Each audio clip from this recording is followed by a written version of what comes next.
So guys अहिले चाहिँ म बिहान 5 बजे उठिरहेको छु अनि 5 बजे उठेर बाहिर यसो हेर्दा त अन्धकार देखिन्छ कि 6-7 बजे उठ्ने मान्छे आज 5 बजे उठ्दा त अन्धकार। त्यसपछि म पानी खान्छु घट्ट होइन, पानी खाइसकेपछि म ट्याक्क फ्रेस हुन्छु कि फ्रेस भइसकेपछि मेरो यो 5 बजे उठ्नुको लक्ष्य चाहिँ के हो भनेपछि यानिबी बोर्ड आइसक्यो नि त, क्याटागोरीबाट यानिबी बोर्ड हो होइन। त्यसको लागि म खासमा नडाटी भन्नुपर्दा चाहिँ अघिल्लो टाइममा मैले पढाइतिर त्यति ध्यान दिइनँ कि अनि चाहिँ अहिलेको यो एक हप्तालाई पनि मैले सुरुदेखि सब सब्जेक्टको अल च्याप्टर भ्याउन भनेर लागिरहेको छु। अनि चाहिँ ट्याक्क त्यही हो, त्यसैले नै जति सकिन्छ आफ्नो बेस्ट दिने हो होइन। त्यसैले म आजदेखि रुटिनका साथ लागिरहेको छु डेली होइन।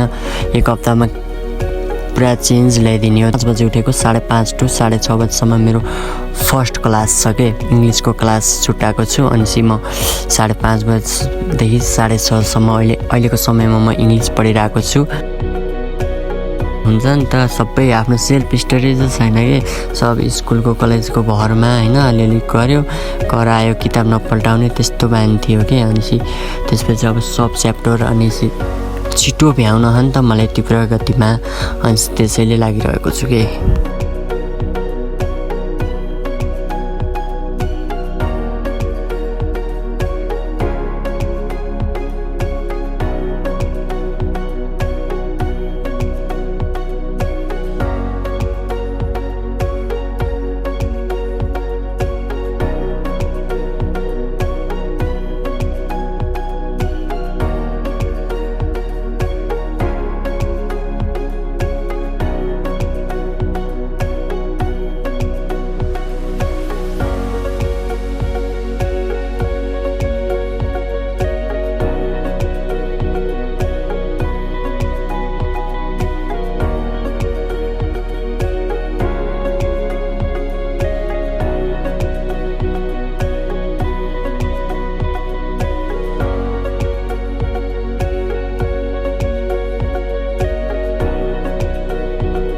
सेकेन्ड क्लासमा चाहिँ म इकोनोमिक्स पढ्छु होइन।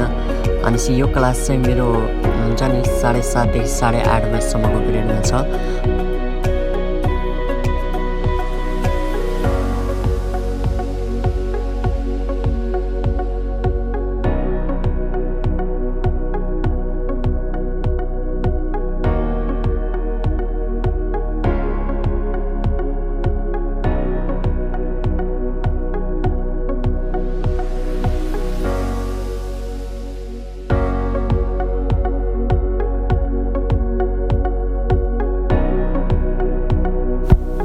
इकोनोमिक्स र इङ्ग्लिस चाहिँ म मर्निङ क्लासमा पढ्छु। अनि चाहिँ यो पढिसकेपछि म चाहिँ ट्युसन जानुपर्छ कि, ट्युसन 10 to 1 12 बजीसम्म हुन्छ। अनि त्यसपछि घर आउँदा 2 बज्छ। घर आइसकेपछि नास्ता खाजा खाइसकेपछि फ्रेस भइसकेपछि चाहिँ म फेरि पढ्न बस्छु कि 3 बजेदेखि 3:45 4 होइन, त्यस्तै समय 45 मिनट 50 मिनट चाहिँ म सोसल पढ्छु होइन।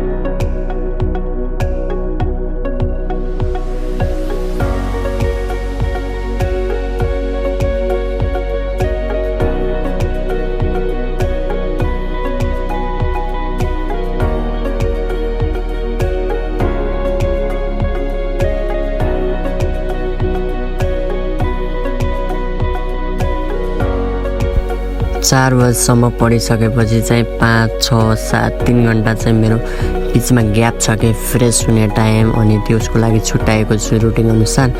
अनि चाहिँ मेरो चाहिँ 7 बजेदेखि 7:45 हुन्छ नि, खाना खानुभन्दा अगाडिको समयमा चाहिँ म मूल्याङ्कन सब्जेक्ट पढ्छु होइन।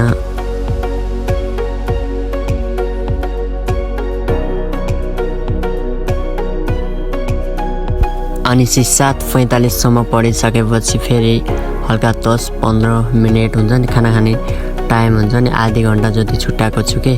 त्यो टाइममा अब आफ्नो पढाइ सकिसकेपछि खाना खाइसकेपछि फेरि मेरो पढाइ सुरु हुन्छ कि, फेरि नयाँ सब्जेक्ट पढाइ सुरु हुन्छ।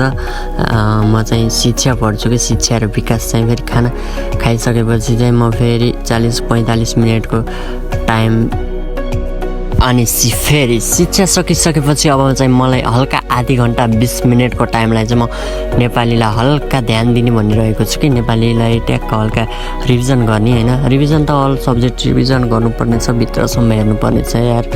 पल्टाएको थिएन किताब होइन, तर जे होस् धेरै चेन्जै आउँछ जस्तो लागिसक्यो, किनकि म एक दिनको पढाइले नै आफूलाई थाहा भइसक्छ नि त, अनुभव फिल भइसक्छ। अनि म नेपाली पढ्छु होइन। नेपाली पढ्दा मेरो ट्याक्क सब सब्जेक्ट सकिन्छ कि बिहानको 5 बजे उठेर 9:30 बजीसम्म मेरो नेपाली पढाइ सकिन्छ। अनि 9:30 देखि 10:30 को पिरियड 1 घन्टाको टाइमलाई चाहिँ मैले यसलाई मनपर्ने सब्जेक्ट छुट्याएको छु कि, ताकि त्यो समयमा आफूले कुनै पनि काममा बिजी भयो नि, अनि दिउँसोको क्लास छुट्यो थियो, त्यो 1 घन्टामा फेरि त्यो टाइममा पढ्न सकियो। अनि आफूलाई इम्पोर्टेन्ट हुन्छ नि त, पढ्न सक्यो। अनि अहिलेको समयमा चाहिँ मैले इङ्ग्लिस हुन्छ नि त, इङ्ग्लिसको त्यो होमवर्क गरिरहेको छु कि हल्का। अनि इङ्ग्लिसको भइसकेपछि मेरो सुत्ने बेला हुन्छ कि 10:30 बजी चाहिँ मेरो टाइम अफ हुन्छ पढाइको।